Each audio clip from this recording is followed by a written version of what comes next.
안녕하세요. 갈라디아서 6장 11절에서 18절입니다. 11절. 내 손으로 이렇게 큰 글씨로 여러분에게 쓴 것을 보십시오. 큰 글씨로 쓴 것은 여러 가지 해석이 있습니다. 바울이 지닌 육체의 약함, 즉 시력의 손상으로 인해 큰 글씨로 썼다는 해석이 있습니다.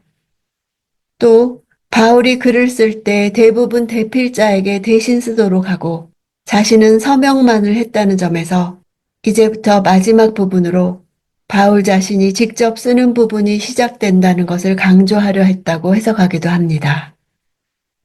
12절. 육체의 겉모양을 꾸미려고 하는 사람들이 여러분에게 할례를 강요하는 것은 다만 그리스도의 십자가 때문에 핍박을 받지 않으려는 것뿐입니다. 육체의 겉모양은 사람들의 눈길을 의식하여 겉모습을 꾸민다는 뜻입니다. 세상에 매여 있고 세상의 반응을 위해서 살아가는 사람들을 말합니다. 바울은 갈라디아 교회 안의 율법주의자들이 왜 갈라디아 교인들에게 할례를 받도록 강요했는지 그 이유를 지적하고 있습니다. 그들이 할례를 강요한 진정한 동기가 율법에 있지 않고 유대교의 과격분자들을 두려워했기 때문이었습니다. 이 상황은 주후 40년대부터 팔레스틴 지역을 휩쓸었고 급기야 로마와의 전쟁을 촉발시킨 반로마, 반비유대인 정서와 연관이 있습니다.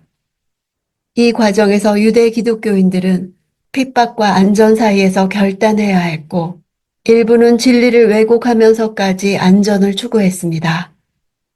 그 여파가 갈라디아 교회까지 온 것입니다. 13절. 할례 받은 사람들이 스스로 율법을 지키지 않으면서 여러분에게 할례를 강요하는 것은 여러분의 육체를 자랑하려는 것입니다. 율법주의자들은 갈라디아 교인들로 하여금 할례를 받게 함으로써 그들의 할례 받은 육체를 자신들의 자랑거리로 삼고 정통 유대인들에게 유대교에 대한 자기들의 충성심을 자랑하고 핍박을 면하려 한 것입니다. 14절. 그러나 내게는 우리 주 예수 그리스도의 십자가 외에는 결코 자랑할 것이 없습니다. 그리스도로 인해 세상이 내게 대해 십자가에 못 박혔고 나 또한 세상에 대해 그러합니다. 그러나 내게는 하고 할례로 대표되는 율법주의와 결코 타협할 수 없다는 바울의 확고한 의지 표명입니다. 십자가로 인해 핍박을 받아도 개의치 않겠다는 말입니다. 세상이 내게 대해 십자가에 못 박혔다는 것은 십자가 사건을 통해 세상이 더 이상 자신에게 아무런 의미를 가지지 않는다는 선언입니다. 세상이 나에게 어떻게 반응하느냐는 더 이상 문제가 되지 않는다는 것입니다. 이 세상에서 인정받고 싶은 마음도 없어 세상이 자신에게 어떤 영향력도 줄 수 없다고 말하는 것입니다. 15절. 할례를 받든 할례를 받지 않든 아무것도 아니며 오직 새롭게 창조되는 게 중요합니다. 하나님 나라에서는 할례의 여부가 무의미합니다. 새롭게 창조되는 것은 고린도 후서에서 새로운 피조물로 번역된 같은 단어입니다.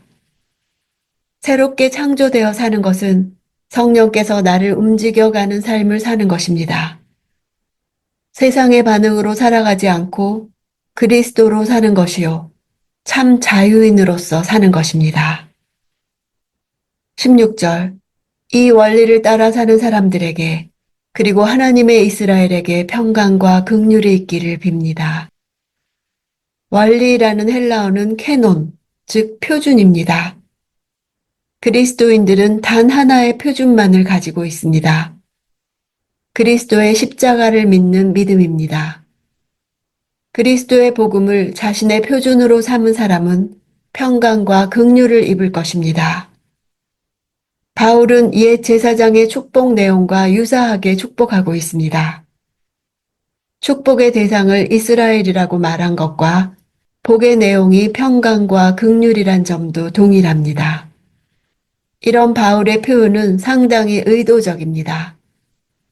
거짓 교사들은 언약 관계의 표징인 할례를 받아야 언약 백성으로서의 복을 누린다고 말했지만 바울은 예수를 믿음으로 새 언약에 들어가 하나님의 이스라엘이 되고 그분의 말씀을 지키는 자에게 주는 복을 동일하게 누릴 수 있다고 말하기 때문입니다. 혈통적 이스라엘이 아니라는 것을 구분하기 위해 하나님의 이스라엘이라 불렀습니다. 이제 진정한 하나님의 이스라엘은 새로운 표준에 따라 사는 그리스도 안에 있는 자들입니다. 17절. 이제부터는 누구든지 나를 괴롭게 하지 마십시오. 나는 내 몸에 예수의 흔적을 가졌습니다. 흔적이라는 헬라어 스티그마는 잘린 자국을 뜻합니다. 노예의 소유권을 표시하기 위해 노예의 몸에 찍은 낙인을 가리킵니다. 바울은 자신이 그리스도를 주인으로 모신다는 종의 표식을 소유하고 있다고 말하는 것입니다. 아마도 그가 그리스도로 인해 받은 고문과 투옥과 매질에서 얻은 상처일 것입니다. 복수형으로 되어 있어 바울이 몸에 이러한 상처를 많이 가졌던 것으로 추정됩니다. 이는 거짓 교사들과 달리 복음으로 인한 고난을 피하지 않은 증거가 됩니다. 핍박을 받지 않으려는 거짓 교사들에게는 이런 흔적이 없습니다. 그리스도인은 할례의 흔적이 아니라 십자가의 흔적을 자랑하는 자입니다. 18절. 형제들이여, 우리 주 예수 그리스도의 은혜가 여러분의 심령에 있기를 빕니다. 아멘. 축도의 제2위 하나님이신 그리스도만 등장시키고 있는 것은 율법주의에 물들어 있던 갈라디아 교인들에게 있어 특히 문제가 되었던 사실, 즉 그들이 그리스도에 대한 믿음의 가치를 알지 못했기 때문입니다.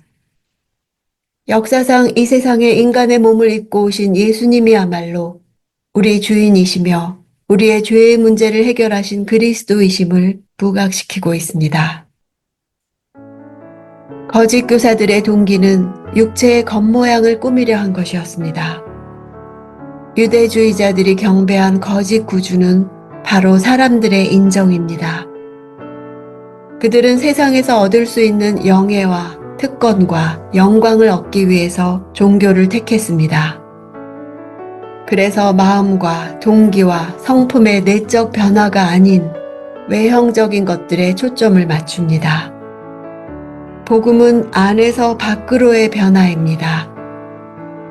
즉, 내면의 변화가 일어나서 새로운 동기로 행동하게 이끕니다.